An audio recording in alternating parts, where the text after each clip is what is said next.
Tremendous here, and I got another book review here for you. This is book 9 of the Persolus Race collection of short stories. This one is called Undiscovered Nightmare, and it is by B.E. Waymire. It is still science fiction. It is still released on August 26, 2021, and it is 21 pages. I'm looking forward to getting into this one, so let's get to it.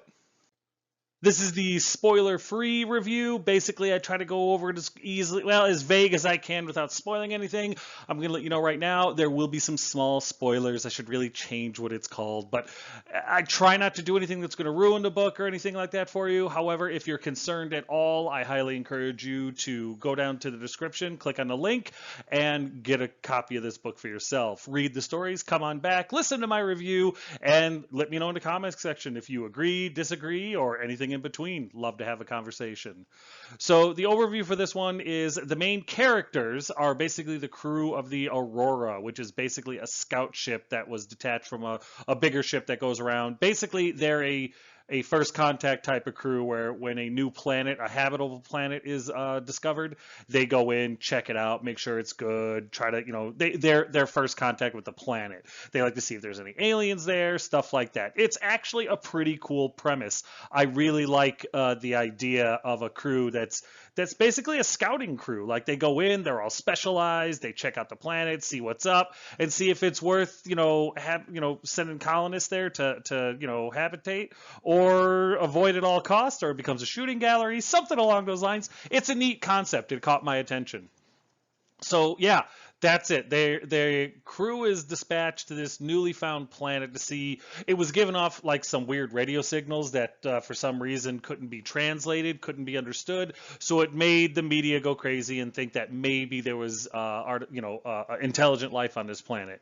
And when they get there, they're checking it out and they're going to see what the deal is with the planet, what the deal with the radio signals are, and whether or not aliens exist. The cover, already been over that 8 times now. I'm not going to go over it again. Editing in this was really good. There was 1 or 2 small errors, not a big deal at all. Great editing, wonderful job. Story flow was really good. Towards the end, it starts to speed up. Unfortunately, the whole pace of the story is really good. It's not too fast. It's not too slow. I mean, it's a short story. It's 21 pages. You don't feel rushed until the very end. The last few pages, it feels like the author wrapped up a little bit. In my opinion, it doesn't hurt anything really. It's just I'm being greedy, and I would have liked to see the author take a few extra pages to kind of I don't want to say draw it out, but to flesh out what happened.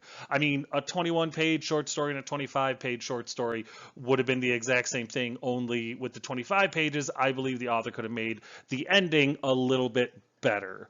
And like the whole story, I was into it. Like the minute you start reading it, the characters are like this military unit, and they've all got their specializations, and they've all got their different abilities and their personalities. It felt like being in the middle of a really tight-knit crew, with the exception of one person. We'll get to that later. But it was good. I mean, I enjoyed this story. The feel is fantastic. The pros of this, I mean, I kind of already said it, but this is a very well-written short story. Also, the author is a huge fan of The Expanse, and it shows. One character in particular is basically a spacer. If you're not familiar with the show or the stories, they are books. Go and check them out. I'm not going to explain any more than that. If you're not familiar with the TV show, go and check it out. It's really, really good. But the author is either really, really a big fan of The Expanse, or it is one hell of a coincidence that they might run into legal issues with. I don't know. I'm not a lawyer, but it was kind of neat. The language used by one of the individuals is 100% from The Expanse. I think they even call them spacers in this one. So it was just kind of neat. I like the show. It made me giggle a little bit. It's a very interesting situation. I really like the concept of a scout crew that goes and checks out a planet before anyone else does, like literally a first contact advanced scouting crew. That's very cool. I like the idea a lot. I also liked what the bad guy ended up being in this. It had a touch Firefly in it, or I guess Serenity. It's more from the movie than the TV show, but the author's definitely got some background in sci-fi stories and the good ones. So a lot of respect for the author here. This story had an actual beginning, middle, and end. It was all wrapped up afterwards, and it was good. It was concise. It was clear. Like I said, at the end, it gets a little rushed, but other than that, it's a complete story in 21 pages. Well done.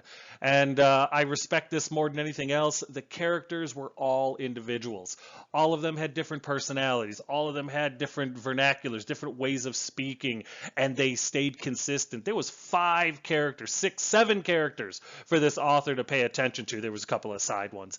And all of them kept their individuality. I'm pretty sure I murdered that word. But my point is, the author did a really good with the character development. I was very impressed. The cons, the author was a fan of The Expanse, and it shows. It's a little weird being in there and getting Expanse vibes, and then Firefly vibes, and then original story vibes. It was distracting. This is me nitpicking, okay? This is me really, really nitpicking because I had trouble finding things about the story that I thought were just a little bit off because it was so well done. But the Expanse thing, the character and their accent, I know it's not, but it's almost like plagiarism is the way it was like kind of feeling to me towards the end. And so it's a very small, tiny, nitpicky thing for me to point out, but it is there, and I wanted to point it out.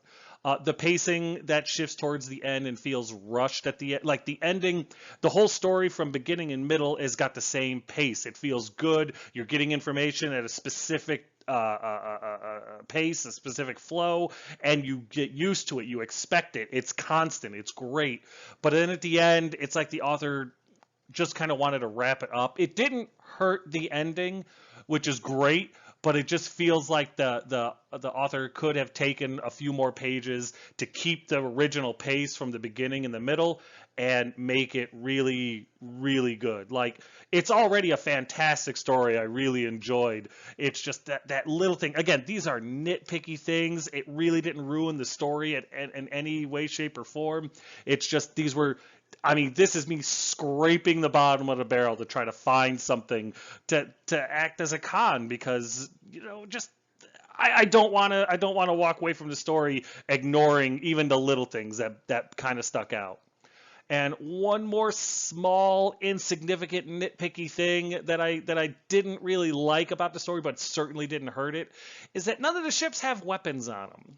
And that doesn't make any sense to me. You're flying around, there's pirates, there's bad people, there's things you don't know, and your ship doesn't have weapons on it, none of them. You're the advanced scout crew onto a planet that could have alien life, and you have weapons on the ship, but your ship itself doesn't have any weapons? That irked me a little bit because in this one it's the year 3250. You'd have figured out by now that ship stuff would be pretty cheap at this point, pretty mass produced, and weaponry. I mean, we're talking, get a slingshot in there, get a rock you can chuck at something. Yeah, that would work. But to have no weapons on scout ships on these transports, I'm not buying it. I don't like that at all. But again, super nitpicky. I fully admit that, and it doesn't really hurt the story at all. I'm really just reaching. So what did I rate this story? Honestly, it's a phenomenal story. It's great characters, great setting, great pace until the end a little bit, but I found at the end of the story I couldn't really feel any. I couldn't really point out anything that I was like, this is wrong with the story. This is bad. This is no good. Here's what needs to be fixed. Nothing necessarily needs to be fixed. The story it could use some slight enhancement. But as it stands, I'm not even ashamed. This is a wonderful 5 out of 5 star story. I enjoyed every minute of this story, and I can't complain. I really can't. The things that I had as cons, I had to reach. I had to go back and be like, okay, what threw me off just a touch? What was like, eh?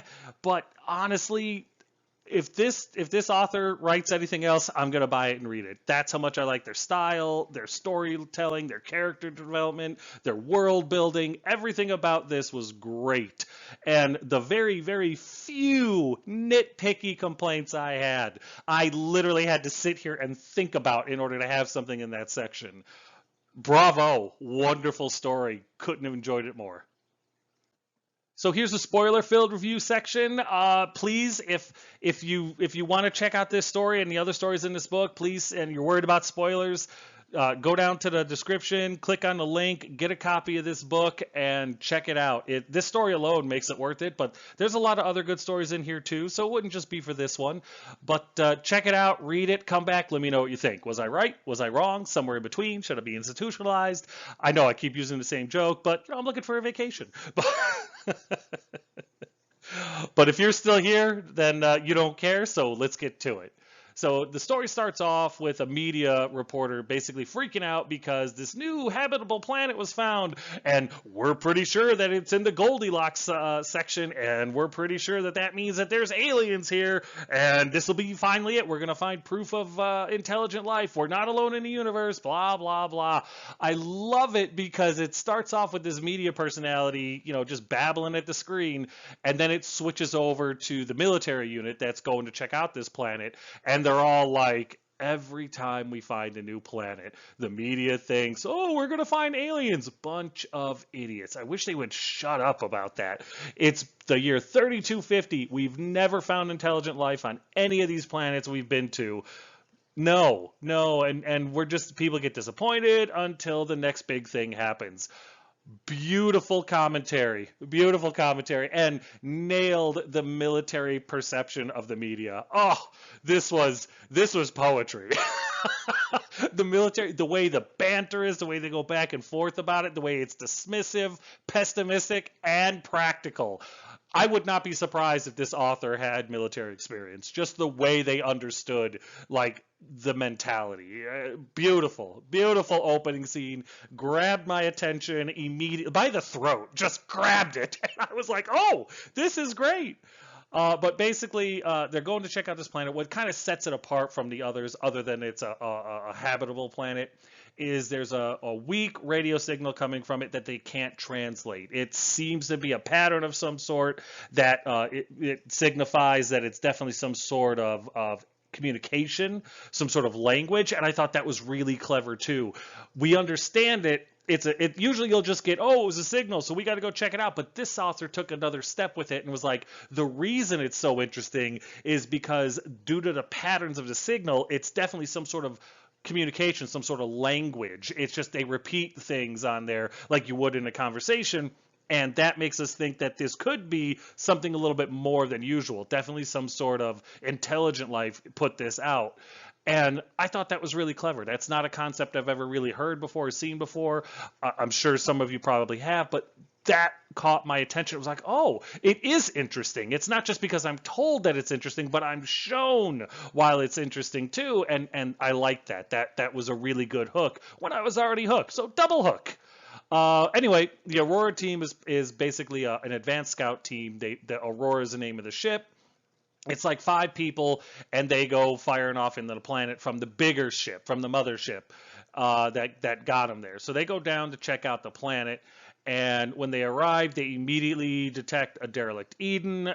It's basically down into a sinkhole, and it's leaning up against the side of a mountain. Because remember, these things are skyscraper-sized. So that was really cool. I like the visual of the derelict Eden leaning against the mountain. And what I also like is at first I was like, well, is this a plot hole? Why is there an Eden here and nobody seems to know about it? But the author actually goes and cleans all that up literally with just a few sentences. This was a off the grid. So the military unit, the government that tracks this kind of stuff, some people, some organizations go around this government, and this was one of those places. This planet was discovered, the Eden was deposited there by an agency outside of this government and didn't report it to them, which is why they didn't know about it, why it wasn't on any of their maps. And I guess that's not a common thing, but it's not an uncommon thing either. They all understood it. So the Eden had already done its job, and that's why this planet was habitable, because it had terraformed it. And then through time and stuff that you find out later, the Eden had kind of gone derelict because it no longer had a purpose, and a sinkhole opened up underneath it for some reason, dropping it deep into the planet, but it's leaning up against the mountain, and it's cool, and it's all explained. There's no mystery. There's no oh well plot hole or anything like that. The author took the time, took the 2 or 3 sentences to make sure there were no loose ends, and I respect the heck out of that. That is outstanding. So they also find the remains of a colony, and they find a crash. And this is really clever too, because huge spoiler here, the colony is the people that were here. The colony, it says, could probably house about 200 people. It's pretty big. Well, they call it a small colony, but 200 people is a decent colony, right? And then there's this crash ship there, and you wonder, well, why is there a crash ship there if they came here? You find out they came here intentionally. They wanted to go and they wanted to start a new life here, and they wanted to do it kind of on the side, outside of the government's purview. You can understand it. So it all makes sense why it's happening. Well, the crash is a stroke of genius. Like, you look at it and you're like, oh, the crash is because the people crash landed here, but that doesn't make any sense because they intentionally came here. No, you find out later that the crash probably came from somebody, being brainwashed by the stuff that's on this planet that they ended up running into. And so it's not a crash landing. It's kind of a suicide, and it makes sense with the rest of the story. This is unbelievably excellently done. Like, blew my mind when it struck me what the crash was all about. This author's got talent. I'm serious. I was like, wow, that is 7 steps ahead of everything else. I'm impressed. I was very impressed. So the team lands and checks everything out intelligently. They don't just go running off. They don't just go, oh, everybody split up and meet here at the end of when the sun goes down and we'll compare notes. They go out as a team. Everybody has their specialties. The captain is in charge. He makes the decisions. The science officers are kind of waiting for stuff to show up to them. They're there to make the intelligent decisions. The security guy is the paranoid security guy. The pilot is the pilot engineer guy, and he's doing that stuff. Nobody's going off by themselves. Nobody's running around trying to be like, oh, stop, security guy, you don't know what you're talking about. Shut up, science nerd, I'm too cool for you. None of that BS happens. This is a well-oiled machine of a unit that is used to working together, and while they may not like each other, they respect each other. They've got that work ethic thing. It's beautiful. This is a competent team, which you never see in these stories. There's always somebody going, what's the airlock button do? Click, oh no! I mean, it's that level of stupidity, and there's none of that in this story. And I love that. This author doesn't insult their readers. There's no, let me dumb it down for you idiots. No, this author knows that their readers can figure this out and shows you competence. And it's beautiful. It is such a breath of fresh air. I love this story. So the only exception to this, and that's great because it's the exception that proves the rule, is intern. And the greatest part about it is the author just blatantly says, I'm sure they've got a name, but even in the computer, their name is intern.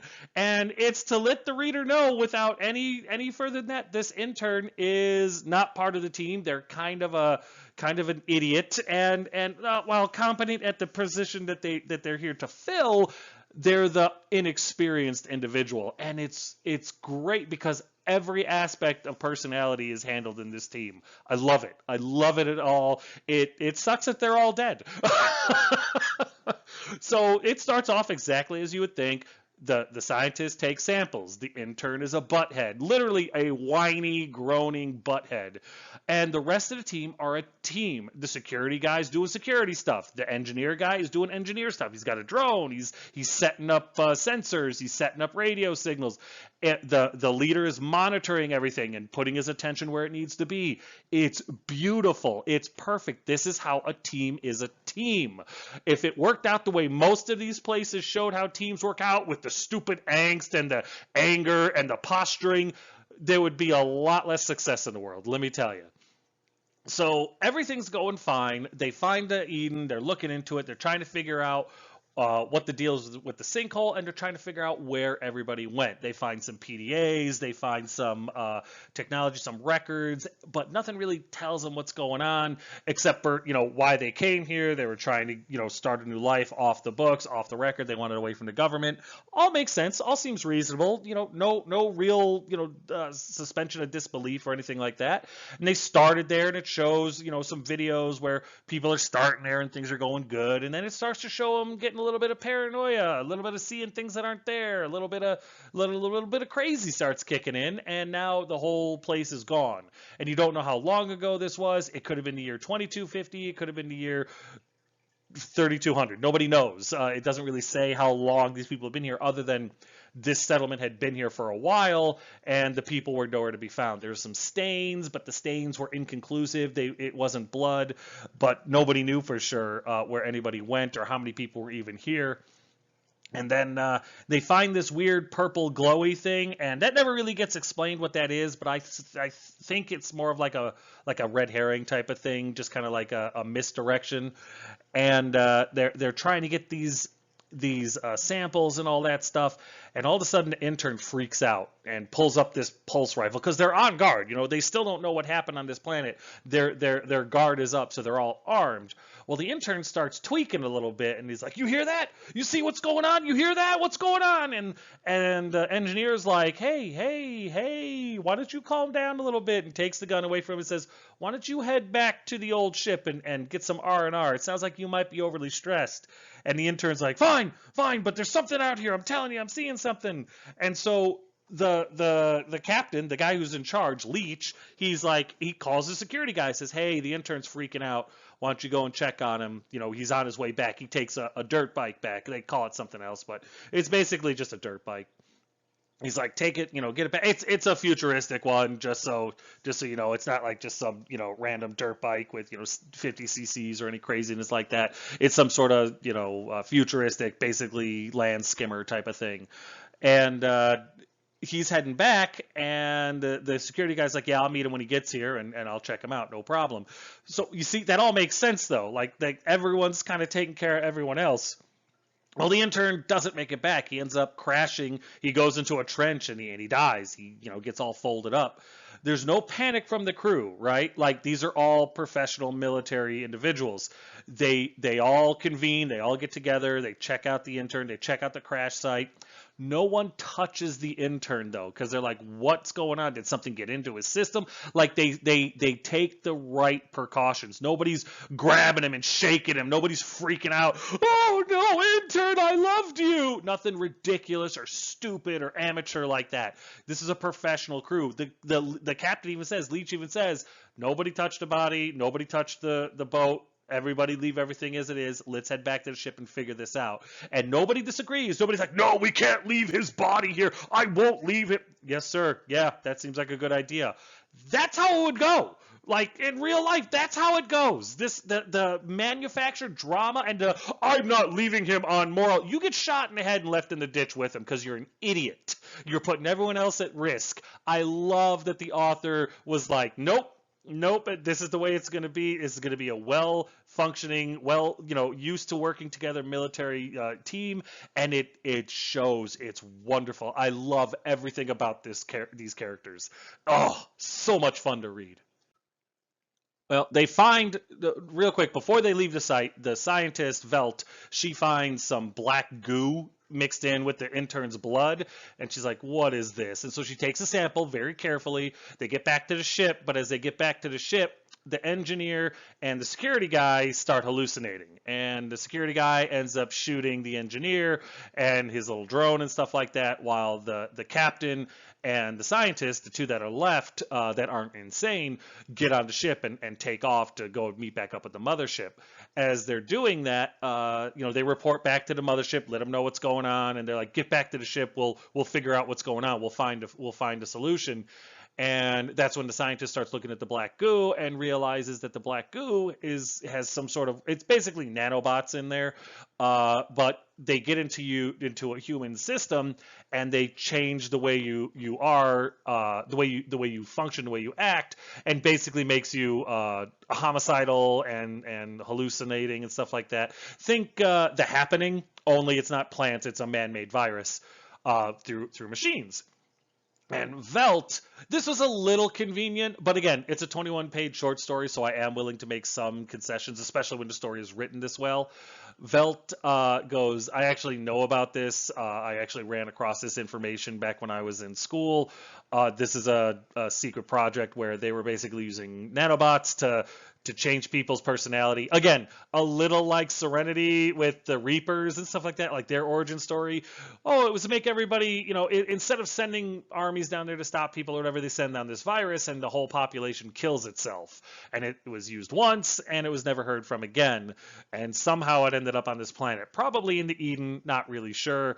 But they're like, we don't know anything about it. We don't know how it spreads. We don't know if we're infected. We don't even know how to detect it. The only reason she saw it was because it was in a microscope. And so Leach is like, he reports this all to his superiors. He doesn't try to hide it. It's none of that, oh, we can't let anybody else know that we know, blah, blah, blah, and then affects the whole ship. None of that nonsense happens. Leach immediately reports it to his supervisor on the ship, and the supervisor's like, no problem, we'll figure it out when you guys get here. Thanks for letting us know. And all of a sudden, Velt starts hallucinating. Do you hear that sound? And Leach is like, no, what do you, oh, no. And she's like, nope. It's not taking me over, and she blows her head off. Leach is really upset, obviously, and he doesn't know if he's contaminated or not. He reports it all to the ship, and the ship's like, we'll put you in quarantine, we'll figure everything out, please, just get back to the ship, man. We've got you. And Leach starts to hear things. The captain starts hearing things, and he's like, nope, it got me. Sorry, Captain, I'm not coming back. I'm not putting anyone else at risk. It's got me. I'm hearing things. I'm starting to get freaked out. Not a chance. And he turns the ship around and basically Holdo maneuvers it right into the planet where the colony was and everything like that. His hope is that when he hits there and it obliterates everything, it'll take out the virus as well. And that's real. That's intelligent. That's amazing. And it's how the story ends. The author kills off every single character with the exception of people on the mothership in order to protect everyone from this horrendous piece of nightmare fuel that makes people, that controls their minds and makes them suicidal and hallucinate things that aren't there and all the other craziness. And it's just a solid story from beginning to end. And there's no real room for a sequel or anything like that, not with any of these characters anyway. And yeah, it was a really fun, really well-made story, and in the end, you feel bad. It's like, wow, some really good people just died, and it's kind of a shame, but at the same time, the captain went out a hero, the scientist went out a hero, just an excellent short story. I really encourage you to go and check it out, read it for yourself. Links in the description below. You will not be disappointed. Wonderful story. So yeah, I really hope that you understand now why this story got 5 out of 5 stars, because I just can't say enough good things about it. Oh man, but again, this is just my opinion. This is the way I saw the story. Please check it out yourself. Click the link in the description below, get yourself a copy of the book, read the stories, let me know what you think. Come back in the comment section, let me know if I got it right, got it wrong, or somewhere in between. Would love to have a conversation.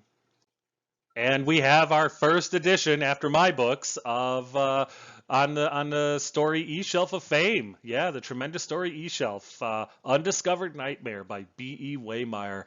Well earned. Couldn't be happier to have it on the wall. This was a tremendous story, and I loved every bit of it. My only critiques were super nitpicky critiques, and if anybody knows, I'm gonna look him up after this, or her, I'm not sure. But if B.E. Waymire has any more books out there, I plan on buying them. I don't care if they're $100 each, because this is why I read stories. This right here was a wonderful, wonderful little story. But yeah, this will be up there forever as long as I have this channel and these videos. That name will be on here until YouTube finally takes me down. But that's going to do it for this one. Another book review is in the history books. As always, if you have any questions, comments, concerns, or complaints, feel free to put them in the comment section below, and I will get back to you as quick as I can. And as always, thanks.